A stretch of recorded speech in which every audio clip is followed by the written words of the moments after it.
So this is Camp Creator. Welcome everyone back to another behind the scenes interview about the making of the Camp Creator stage reading. My name is Joe Kendrick. I wrote the musical Camp Creator, and today I am joined by our lead actress, JL Atkins. Would you mind introducing yourself? Yeah, so I go by JL Atkins initials. My full name is Jean Leah Atkins, but that is a mouthful, so we go by JL. I have spent the majority of my life pursuing the performing arts and finding various mediums to express myself in that way.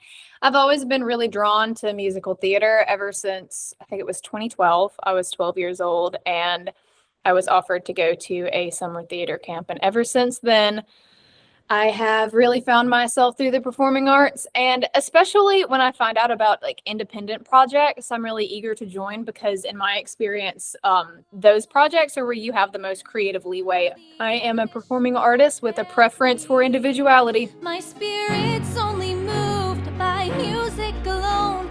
There's nothing I felt that's as strong. I mean, you've done all kinds of stuff. I mean, you're a singer-songwriter and you make your own music. You've been in short films, you've acted. And so it seems like you have a wide multidisciplinary background. That's what I got my degree, was interdisciplinary, because I could not pick one lane of traffic to stay in. Kind of bounced all over the place. I started doing film, and then I was like, I don't want to just be behind the camera. I want to act too. So then I swapped to theater, and I was like, but I really want to know the logistics of how like music works. And then I swapped to the entertainment industry, and I was like, but this feels like not right. I feel like I'm still missing something. So what I ended up doing was kind of lumping all of those interests into just saying, I'm a performing artist. I definitely relate to that as someone who I love wearing all these different hats. And what I find is there's definitely people that have encouraged me. They've said, Joe, you need to specialize, you need to pick a lane. And I'm like, but all of these, they benefit each other. And I can see that it's not like I'm going from one to the other, but it's that if I study this discipline and I make something here, it teaches me something that I can then use somewhere else. I wrote about this a bit in the interview that I did, Nashville Voyager, about how when you have the logistical perspective, it opens up new possibilities for the artist holding the pen itself. Like if you know how smoothly the ink is going to come out, it's a lot easier to, I don't know, that's a terrible analogy, but with specifically writing music for me, I've always just been kind of a free flow artist with my guitar, simple chord structures, and then add my own lyricism on top of that. But as I'm getting to a place where I want to record myself and share my art with others, I'm kind of getting into like the perfectionism. I'm learning about the logistics of recording. I'm learning about sound waves themselves, the vibrations, and how that translates, which in turn changes the way I think about creating the art in the first place. So it's like operating from two different perspectives to get an even better product than I would have if I followed my chaotic creative process that I had before, which still works. Do you feel like you write music differently now than you used to? There's this like, what do I call it? An itch that I'll get, and I'm just uneasy. And there's something in me that needs to be expressed. And usually I'll either like sit down on my computer and edit videos, or I'll sit down with my guitar and something comes out of me. And that creative process is between me and God. That is like a sit down, my child, and this is coming out of you. Like right now, sit down. We're going to make something. I have no way of like defining that process because it's all energetic in my eyes and a little bit spiritual. I do find that there's a certain polish that comes with the after process. It's like that process has stayed the same though. Here's this. But before I would kind of be like, here's this. And now I'm like, here's this. What can I do with it now? Because I think there's something so raw and important about that initial creative urge as humans. And oftentimes, if I overthink that and try to be too logistical about my approach to the initial creation, I'm never going to create something palpable because I'm going to be too worried about it being perfect. But if I let that kind of naturally happen and come out of me, then I have this palpable thing that's messy. But I can organize that a little bit better given these structures and given the guidance and the knowledge that I'm accruing. Music it can be kind of intangible. sometimes, and it's just it just has to be honest, and when it's not. But also, it's like, especially with musical storytelling, where it's like, well, then you can use music for a function. And so that balance, and especially with musical theater, I've encountered that's like, well, I want to make sure every song I do has a role in the story. That comes with a lot of intent, but I never want that to compromise the pure expression of just feeling a song in your heart. And I have to make sure that stays true to the end as well. I totally relate to that balance of spiritual creation, I guess, like you mentioned, alongside intent-driven revisions. Yeah, I totally agree. I'm glad you see what I'm trying to say. Let's back up a little bit and talk about how did you first get involved in Camp Creator? So this is kind of a fun story because I became involved with Camp Creator through a mutual friend of yours and mine. I went to college at the University of Alabama, and I got really close to this person in my music theory class.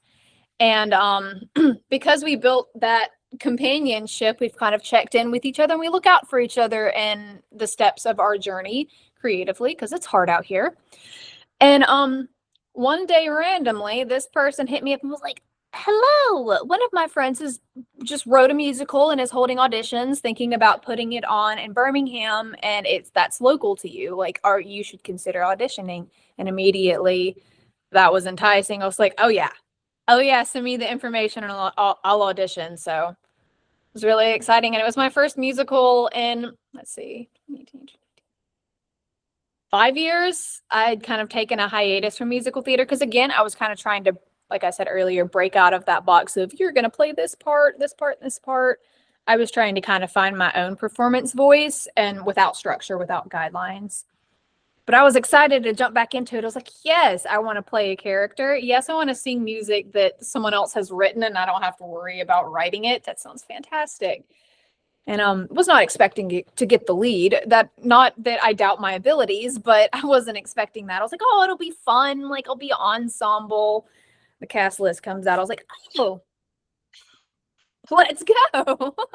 I felt that you were uniquely qualified for a couple of reasons. One of that is your acting background and your background in filmmaking. And I was thinking, well, if this is the character's first kind of reveal, I need someone who can sell it. And so I guess I'd love to hear from you about, like, what did you want to bring the part when you were cast as the lead? What did you want to bring to it that you drew from your own background?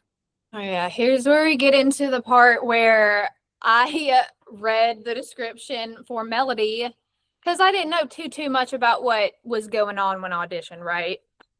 But when I really read into the character, her story, I was like, is this play written about us? Like, is somebody watching my life? This is really freaky. At those other camps, you might sing someone else's songs. I didn't have that in me. I just did not belong. I had my music to write, my own things to express. So I put a whole lot of myself into Melody, and I think I even gave you unsolicited advice on Melody's character development, because I was like, she wouldn't do this, Joe. Like, what, I wrote this character. I'm like, you don't understand, I am her. But yeah, Melody is an underprivileged, passionate artist, and she's very aware of her position, and she's very aware of the impact she wants to have. Hurtfully, I don't know, but she doesn't really feel like she has the resources to do that. So she's got a little edge of desperation to her passion. And she's finding that through connectivity. She's connecting with other individuals and seeking advice, trying to find a way of, I know it is not normal for people in my position to want what I want. I know that it's kind of unheard of and not realistic for someone in my position, in my financial situation, to want to be an artist and a singer. And at the same time, from the bottom of her heart and her soul, she knows this is her calling. Like, she has this innate ability to transcribe emotions into audible music and art form for other people to relate to, be inspired by. And she's got to get there, you know? I've got so much to make.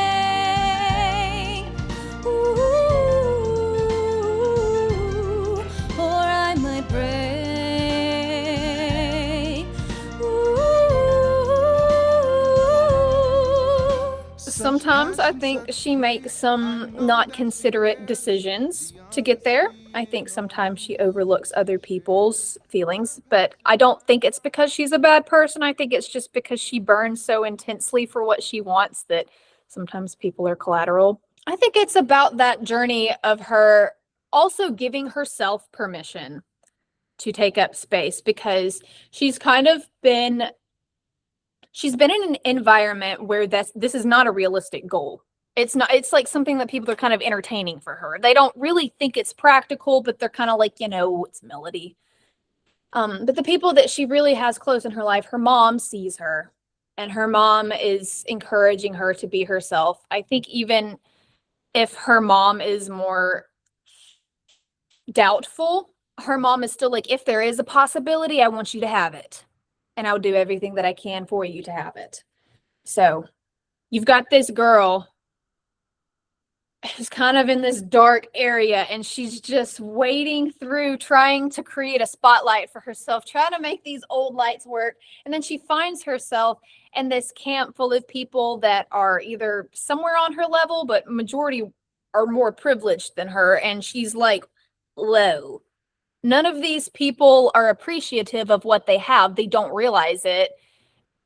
And that is insane to me. So she's trying to make the most of everything that she's given. If I had any advice to give Melody, I would be like, you need to really embody that you deserve it too. You got exactly what I was going for. Everything you talked about with Melody's mom, about wanting to be supportive. Melody doesn't always feel that support, but she's trying. And yeah, I think with each camper in the story as well, they come from a different place, like you said. And yet the difference with Melody is like, well, she's the one that is the truest artist of them all. That's the difference. It's the age-old question of like, what makes a true artist, right? And then people want to bring in like, is it suffering? Is it going through stuff? Because you can't argue, like, throughout history, the most impactful artists, a lot of them like, they were sad. They had horrible lives. A lot of people died around them.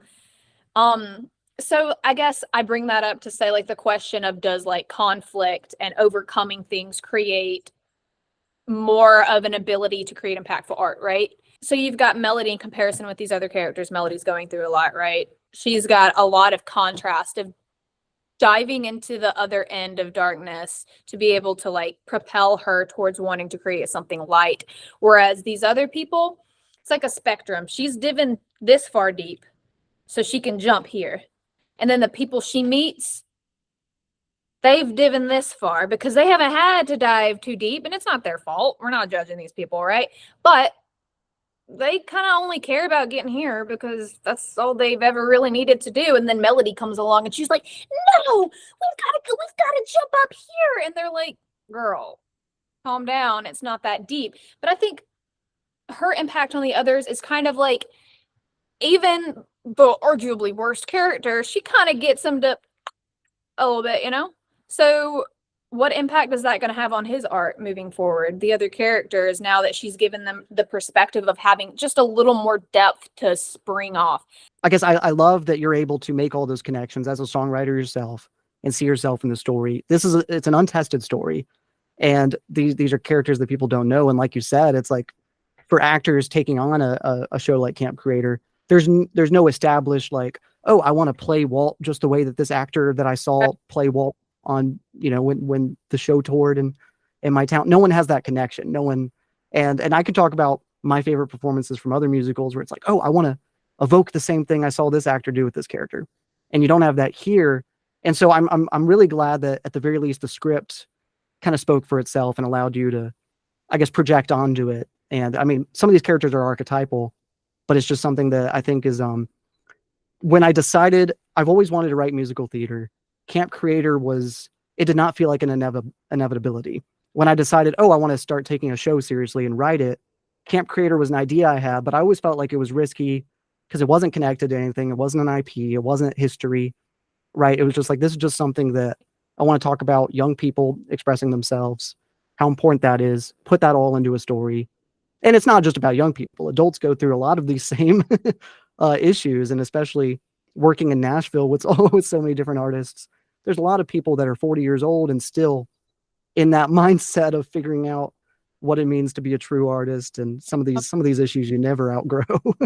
Oh, I don't think there's ever going to be a definitive answer because, like I've also said, art is a language we created to explain the surreal, and English kind of fails us at that. It's infinitely exploring the intangible and different ways that we can relate to each other on subconscious levels. I think that's well said. I'd love to also like just unpack some of the logistics of the rehearsal process. In conjunction with the stage reading, I was working on a concept album as well. There was a lot of parts for Melody to learn. It was a big part.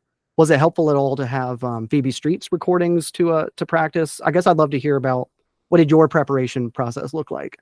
So I do have a background in music theory, but it's never been my like strongest skill, I guess you could say. So I really enjoyed having the tracks available so that I could A, hear what someone else did, and B, I could map up and memorize the melodies in my head a lot. Melody in my head a lot easier. And being a working class lady, you know, as myself, I had to work a whole lot up until the project. So I was kind of having to do my own rehearsals in between things. And even at work, it was a blessing to be able to just pop those recordings on while I'm mopping the restaurant and try my best to sing along with it. And you can kind of get a feel there for where your problem areas are, where you drop things when you're like actively trying to run through it while you're doing something. And then the closer and closer it got, the more stressed I got, the more I started doing the thing where I just, not the voice over track, just the regular track. I would follow along in my script and I would try and do it myself and circle the parts and star the parts that I missed. And then I got the idea of reaching out to you and I was like, you know what? I'm stressing myself out, like with trying to learn all of this. I've got a good chunk already under my belt, but what if, just for the sake of making sure that my vision is matching the director's and that I'm doing everything that is expected of me, why don't we do an in-person rehearsal where we can kind of like hammer and finalize certain details. So that was super helpful to me. I think it helps to practice in front of somebody because you don't really know how you're going to mess up until you're being perceived. So you can do it perfect a million times in my experience on your own, but the second I'm being observed, particle theory, you know, that split whole experiment, I'm the same way. You start to perceive me, I'm going to start acting wonky. So getting to do it with you and kind of running through those parts live really helped me build the muscle memory in my brain. Oh, and it also gave us a spot. I know we changed some things musically that made sense when writing them down, but when we were thinking about the logistics of the performance itself, it was a little bit easier for us to change different things. So that was also a wonderful opportunity to do that. That in-person rehearsal, it was special to me because that was my first time hearing someone else sing the music in person. Yeah. And so that was a really special moment where I was like, oh, it's like I'm watching it happen. The character's coming to life right in front of me. And I had not had that before. A lot of the album recording, I was working remotely with people. So I was listening to tracks come in, but that was really special just to be in the room. And like you said, it was an opportunity to change things and, you know, with each other, be able to work through, all right, can we make this note? Can we make this change? Do we have to do it this way? Right. And I wanted to give a lot of freedom for that. We were awarded that freedom as well because the audience doesn't know how it's supposed to go either. And I try to communicate this in rehearsals with everyone as well, is if you have to make a choice between singing it right or singing something that feels better and more honest and more like your character, Right. always choose to sell it, choose to be believable, choose to do whatever feels right, as long as you're not in a harmony or something. And I would rather you choose that every time. How was it working with everyone else too when we started rehearsing that week? And how'd you feel about that process? We only had 4 days, but I felt like everyone brought their A game. Yeah, it was really exciting because again, I haven't done a musical in a long time. And it was really fun to see, like, of course, everyone is so shy day one. Everyone's like looking at their shoes, looking around. And I enjoyed that a little bit, that little little game that we like to play when we're bashful in front of people, and I don't want to sing out. What if you hear me sing wrong? I'm gonna sing my part wrong. And then we started to loosen up a little bit, and I remember specifically I made a loud mistake, or I came in wrong or something, and I was like, oh, oops. And I noticed that like everyone kind of like giggled and softened a little bit. It was kind of like, oh, whew, somebody made a mistake, now I can make a mistake too. But everybody brought their A game. I was very impressed with everybody and how they showed up, especially considering that we had 4 days to get it together. So it was an absolute honor to work with everyone. And again, to see something that has never been like you said, we are creating the first renditions of these characters. So if anyone else plays these characters, it's us. It was the original ones they're comparing their performance to, which is fun. I think just watching people buy into the story and see, hearing you talk about it, hearing everyone in the cast talk about how they related to their characters and what they saw in the story, it made me feel better. That's like, all right, it's not just music on a page. It's not just a show. Right. It's not just something to perform.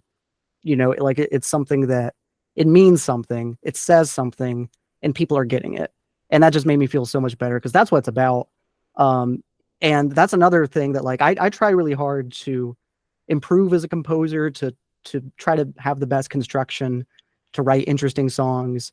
But another choice that if I had to make a choice between, be the greatest, most sophisticated composer or make it articulate, I'd rather choose to mean something. I don't think you have to make that choice. I think you can do both, but I know what you mean. But it was so rewarding just to see that people were getting it, and that was really a gift. And seeing everyone prepared, and there was a little flexibility too. People got sick that week. We had to shuffle some of the like speaking, like non-singing parts around the ensemble. Like there was a couple people that got sick, and so just all in all, though, I was surprised. I was like, I should be stressed about that. I should be stressed, but I trust everyone that's here, and I think we can do it. And I was just surprised by how much I didn't feel worried, while by all accounts I should have been. It is harder to make stressful decisions when you're under the impact of said stress. So I think the fact that you had a laid back approach is part of what helped everything. It's like, if the captain of the ship is calm, we're kind of like, all right, smooth sailing, but we don't know that the captain spotted a kraken a couple miles back. Yeah, I mean, last minute castings are a part of it. I'm sure you've dealt with it for short films, and there's just a moment of like, well, we're making it, we're going to make what we're going to make, whatever flexibility we need, we'll figure it out.